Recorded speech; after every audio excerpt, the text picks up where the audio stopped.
I don't want to set the world on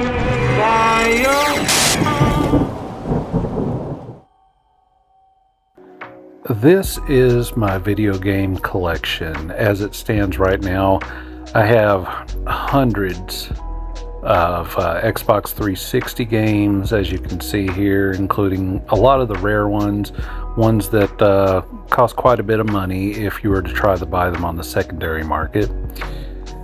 And this is my collection for my other systems, from Xbox One, PS4, 3DS, NES, Wii, and again, a whole lot of games with quite a few gems in here that would set you back a few bucks.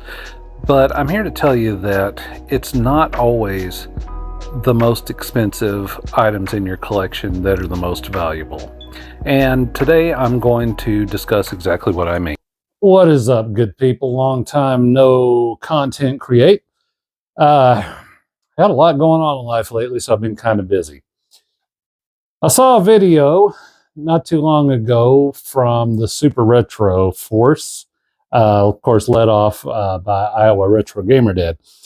And it was a really compelling topic. They were asking, what was the most valuable to you part of your entire gaming collection? And I know my last video, or video before last, was about selling off my collection. And honestly, I don't know that I can do it, man. It hurts my heart to even think about it because it's taken me so long to build this. I'm having to rethink that. But I have quite a few games in my collection, that are worth hundreds of dollars and are on the rarer side. But just because they're rarer doesn't necessarily mean they're valuable. And honestly, the most valuable piece in my entire collection is not valuable for how much it's worth now, which is, if you have one complete in box and everything, you might get a little bit for it. But it's valuable to me because of the human cost. Let me explain that. See, my most valuable thing that is most near and dear to my heart is this little Coleco tabletop Pac-Man machine, manufactured in 1981. And I received it for Christmas when I was 6 years old in 1982. It's a little worse for wear. It's got a little piece broken there. Has the remains of a little zebra sticker I put on when I was a small child, and it's missing its battery cover. I see the covers to make it complete on eBay every once in a while for $30 some odd, and I may do that eventually. Now, these stickers are not original. These were reprinted. I paid a guy on eBay to make them for me, and he did a fantastic job. But he didn't send me the Pac-Man logo right there, so I may have to reach out to him at some point. But the reason this is so near and dear to my heart, the reason why it's the only toy I have from childhood, period, and I'm 48, I got this when I was 6, so this thing is 42 years old. And throughout all my moves in life, everywhere I've ever been, this has gone with me. I've made it a point. Because you see, when I was 6 years old, that is when I discovered video games, and I discovered them in the arcade. And at that time, I was madly in love with Pac-Man. The whole world was. Pac-Man fever was a real thing. You couldn't go to a Pizza Hut anywhere that didn't have a Pac-Man machine. All the arcades had it. There was even a song about it.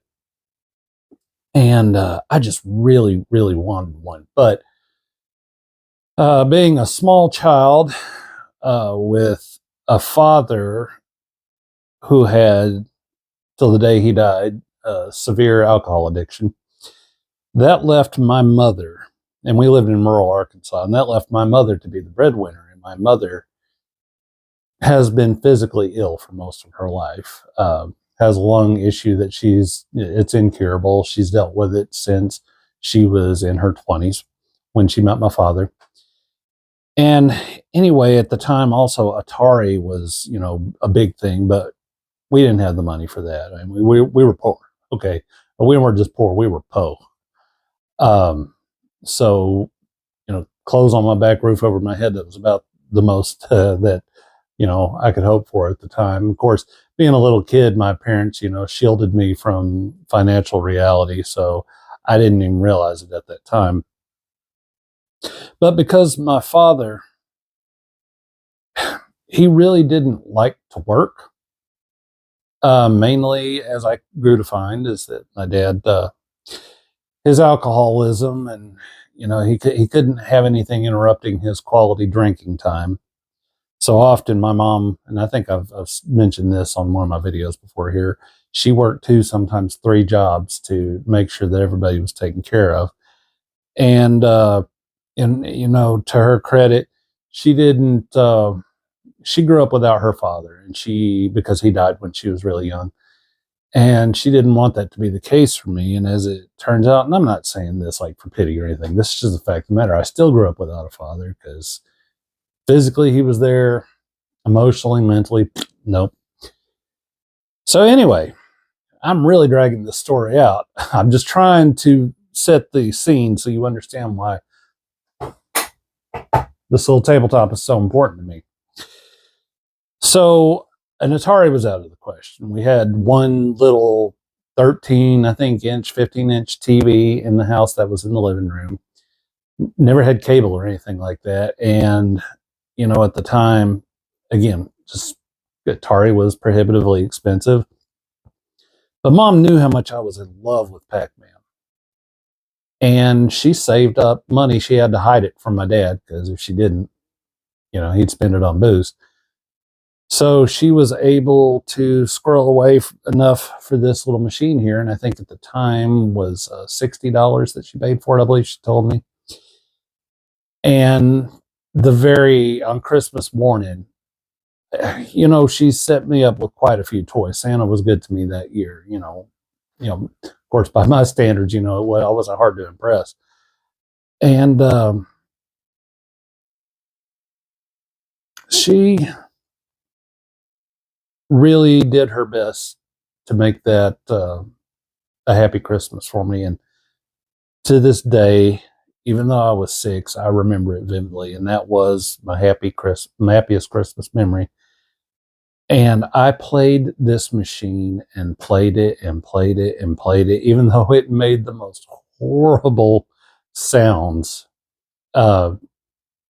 Just listen. Now, can you imagine hearing that all day long for like weeks on end? And it takes 4C batteries. It chewed through so many of those batteries. And I played it to the point where the controls kind of got to where they didn't function all that well. And after that, it just kind of became just a shelf piece for me. And I held on to it. Now, I had made a post when I was in the middle. I attempted a restoration on this, hence the new stickers. And I cleaned up the board, completely stripped it down. And I had posted something about that. And my mom remembered that. And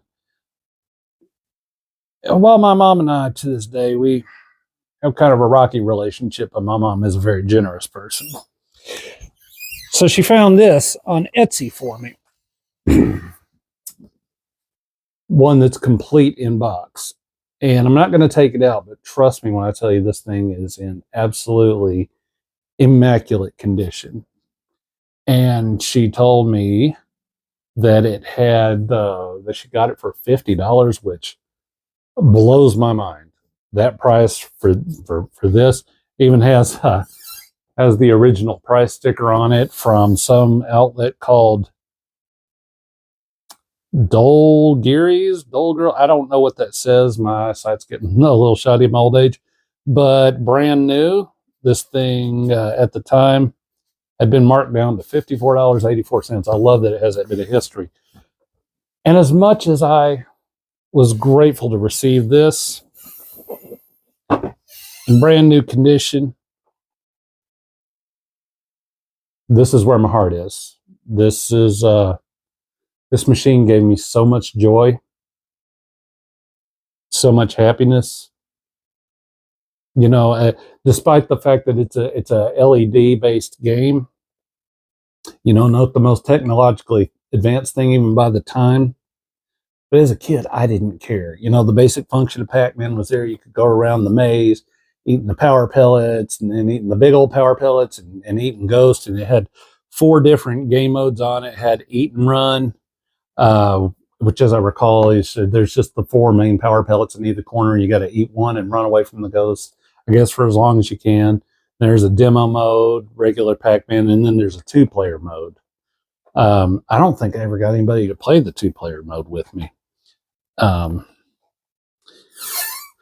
yeah, again, monetarily, I don't know, like so many things in life, the most valuable things are very seldom the most monetarily valuable things. You know, they're the things that you have strong memories and love attached to. And my mom loved me enough to struggle, to work hard, just to put back something that, you know, she knew would make her little boy happy.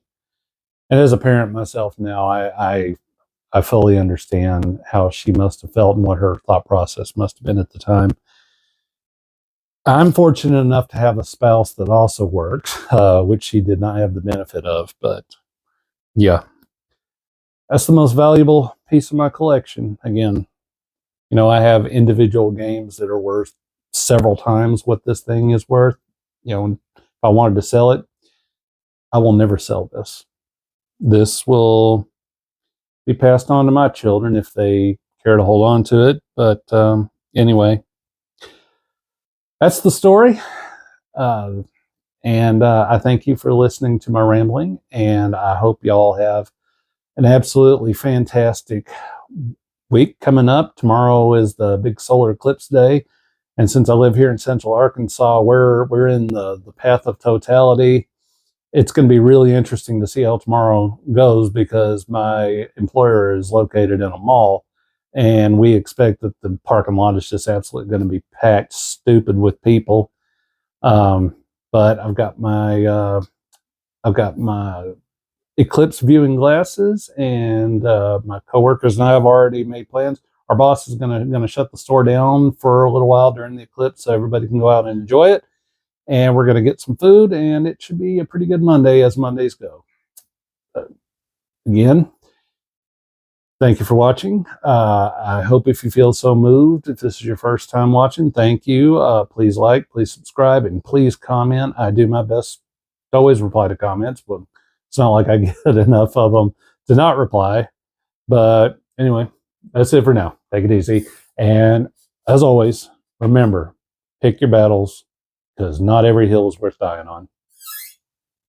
Hi, I'm Jenny Lewis. And I'm Danny Ventaro.